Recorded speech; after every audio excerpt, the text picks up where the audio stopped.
Hai anak-anak, selamat siang, salam jumpa lagi. Tentu saja di mata pelajaran pendidikan kewarganegaraan bersama saya, Bapak Nikolaus. Baik anak-anak sekalian, minggu yang lalu kita sudah melihat pelajaran tentang arti penting Pancasila sebagai dasar negara, dan hari ini kita akan melihat nilai-nilai Pancasila sebagai dasar negara dan pandangan hidup.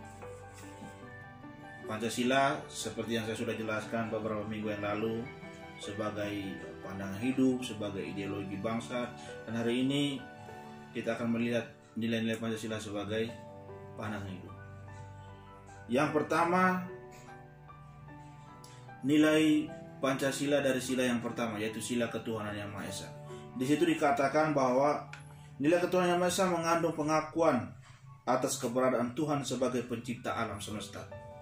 Jadi melalui Pancasila sila pertama, sila ketuhanan yang Maha Esa, kita akui bahwa kita diciptakan oleh Tuhan yang Maha Esa. Lalu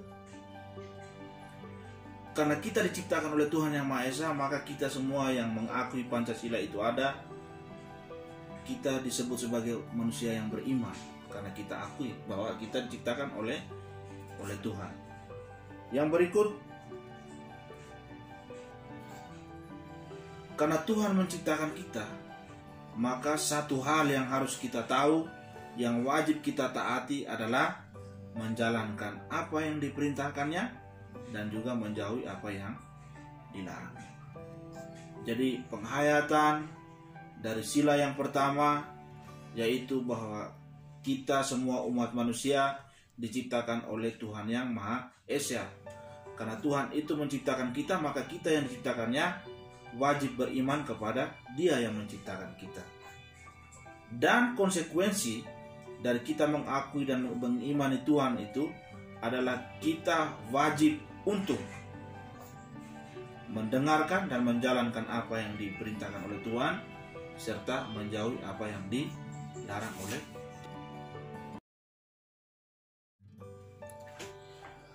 Sila yang kedua, sila kemanusiaan yang adil dan beradab. Dikatakan bahwa sila ini mengandung sifat keseluruhan budi manusia Indonesia yang memiliki dan mengakui kedudukan manusia yang sederajat dan sama, mempunyai hak dan kewajiban yang sama sebagai warga negara dan dijamin oleh negara. Artinya, sebagai manusia Indonesia, kita memiliki derajat yang sama. Sama-sama sebagai ciptaan Tuhan, sama-sama sebagai manusia, memiliki hak untuk hidup yang sama dan seterusnya, dan memiliki hak dan kewajiban yang sama di mata negara, memiliki hak untuk menerima apapun yang diberikan oleh negara, dan memiliki kewajiban yang sama untuk taat kepada hukum yang berlaku. Kalau misalnya kita melakukan kesalahan, tindakan kesalahan, kalau kita dihukum, ya semua orang harus dihukum. Misalnya orang lain juga melakukan kesalahan, harus dihukum juga. Itu artinya keadilan jalan sama-sama, sederajat antara hak dan kewajiban. Yang ketiga, sila persatuan Indonesia merupakan perwujudan dari paham kebangsaan Indonesia yang mengatasi paham perseorangan, golongan, suku bangsa, dan mendahulukan persatuan dan kesatuan bangsa. Artinya, karena kita ini satu dari Sabang sampai Merauke, jadi tidak ada pemisah. Saya bergaul dengan orang yang sesama dari timur, kamu bergaul dengan sesama orang dari Sunda, Jawa, Sumatera, dan seterusnya. Itu tidak boleh. Kita semua adalah satu Indonesia. Bahwa kita memiliki latar belakang budaya, agama, suku bangsa, dan bahasa yang berbeda bukan menjadi tolak ukur kita memisahkan diri.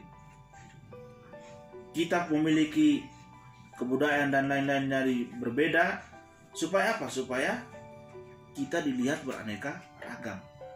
Tetapi bukan berarti keanekaragaman itu menjadi sumber persoalan dan permasalahan. Justru keanekaragaman itu mendatangkan kekayaan.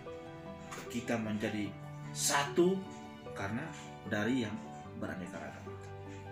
Aneka ragam itu kemudian disatukan menjadi rakyat Indonesia. Yang keempat, kerakyatan dipimpin oleh hikmah kebijaksanaan dalam permusyawaratan perwakilan, merupakan sendi utama demokrasi di Indonesia berdasarkan atas asas musyawarah dan kekeluargaan.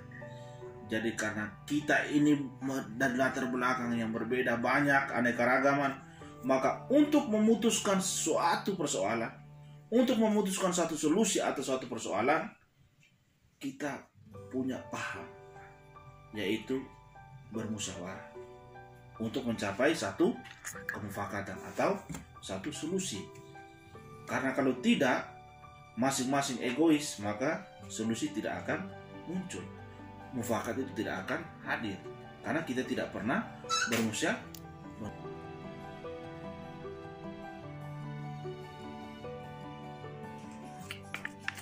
Sila yang kelima, sila keadilan sosial bagi seluruh rakyat Indonesia, merupakan salah satu tujuan negara yang hendak mewujudkan tata masyarakat Indonesia yang adil dan makmur berdasarkan Pancasila.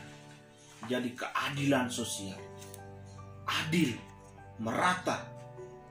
Kenapa harus adil dan merata? Karena kita semua dalam satu dari Sabang sampai Merauke. Jadi tidak berat sebelah. Kalau dinamakan keadilan, berarti tidak memihak yang ini kemudian meninggalkan yang satu, tidak membangun yang ini kemudian meninggal yang berikutnya. Tidak. Adil artinya semua manusia itu dibangun. Apanya yang dibangun? Intelektualitasnya, kemudian emosinya dan segala macam. Jadi semua sama. Semua anak, contohnya semua anak di Jawa disekolahkan, ya di Papua juga harus disekolahkan. Bantuan-bantuan harus diberikan secara merata. Pembangunan harus dibangun secara merata, baik itu di daerah yang terpencil maupun daerah yang maju atau daerah terluar. Kenapa? Karena berdasarkan nilai Pancasila. Kita berdiri karena ada Pancasila. Negara ini kuat karena ada Pancasila. Dalam Pancasila, sila yang kelima mengatakan bahwa keadilan sosial bagi siapa? Bagi seluruh rakyat Indonesia. Pembangunan merata bagi siapa? Bagi seluruh rakyat Indonesia. Pendidikan yang merata bagi siapa? Bagi seluruh rakyat Indonesia. Itu adalah nilai penghayatan, nilai dari pandangan hidup Pancasila.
Baiklah anak-anak, dengan demikian pelajaran kita hari ini dan pertemuan kita hari ini sampai di situ sudah selesai.